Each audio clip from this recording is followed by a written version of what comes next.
What is up, YouTube, and welcome to the End Zone. Today we're talking about the top 15 quarterbacks you should look at for your fantasy football team. We'll start it off at number 15, Dak Prescott.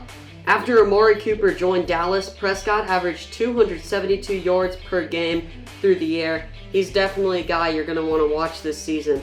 At number 14, he throws plenty of touchdowns. It's Jameis Winston, but he has a huge turnover problem, which gets him into trouble with fantasy ball.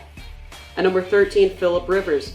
This guy is as consistent as it gets, and he threw for 32 touchdowns last season. There's just a lot of upside to a guy like Phillip Rivers.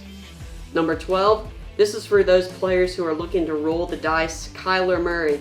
He's the best athlete on the field, and he can throw the football like no one else.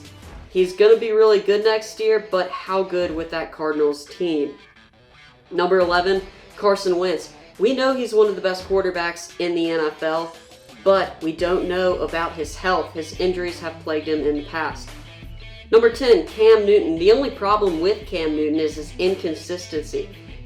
When you draft Cam Newton, you're going to get some games where he does not play well, and that's just a trade-off because he will have games where he's going to score a lot of points.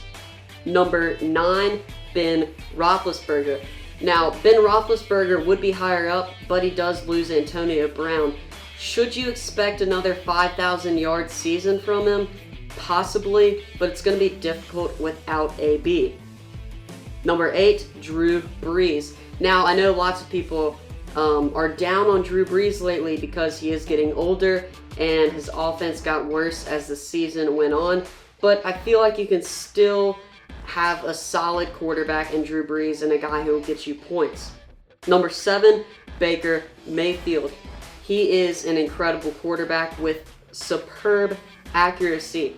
He also has an incredible receiving core. This offense is going to be explosive next year, and he's going to have a lot of points. Number 6, Matt Ryan. And this guy quietly threw for 35 touchdowns last year. No one really paid attention to the Falcons because their defense was so bad and they couldn't really win games. He has an incredible receiving core, so I really like Matt Ryan in this offense next year.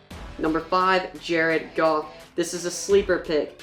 He has an incredible arm with good weapons around him, and also Sean McVay turned him into one of the best quarterbacks in the National Football League. Number 4, Aaron Rodgers. This is probably the most dynamic quarterback on the list, maybe Kyler Murray.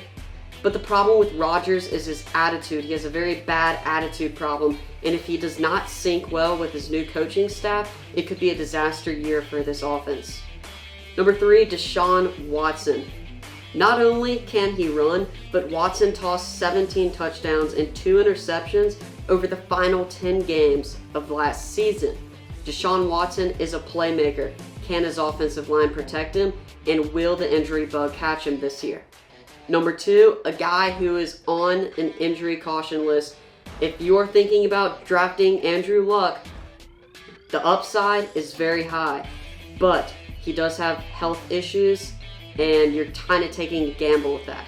Number 1 is obvious, is Patrick Mahomes. The best offense in the NFL, and probably one of the best quarterbacks in the NFL. It's so fun to watch.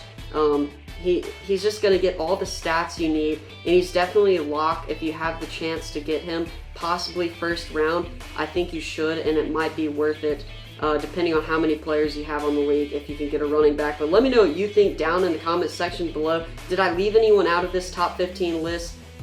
And would you maybe change up the top 15 list? I'm open to criticism. Thanks for watching the End Zone. Make sure to like and subscribe.